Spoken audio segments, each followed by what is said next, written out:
راح اخذكم المكان يسمي نفسه الاول على العراق.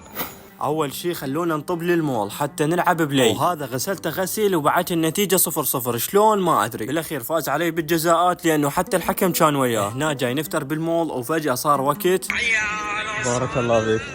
ولازم بأي مكان نصلي وما نستغنى عن صلاة، ولا تخلي أي عذر أو شغل يمنعك عن الصلاة، بالعكس قل الشغل عنده صلاة. هنا بعد ما كملنا وجوهنا كان مبين عليها الجوع. هنا رحنا للمندي الأول في العراق. خلونا نطب ونشوف صدق الأول بالعراق لو كلاوات. أول ما طبينا لقينا الجلسة العلمية والجلسة العربية، وإحنا شي أكيد نختار الجلسة العربية. هنا قعدنا وعبود كان مبين عليه الجوع. هنا جاي أصبر بيه وأقول له تحمل. نزلت لنا هاي الحبشكلات ووراها المقبلات، وهذا جاي يخابر بصاحبته ويقولها غصيت بدوني. هنا راح تنزل لكم الصينية اللي أنتم راح تقيمون جمالها، وهاي اللفة راح اهديها شك واحد حط لايك ومتابعة. بس وقف، انت ايش منتظر بعدك ما حاط لايك؟ وهنا لازم تجربون بالروبة لانه الطعم صدق راح يكون عملاق. وهذا قام ما يتفاهم وياكل باثنين ايديه، وهنا صدق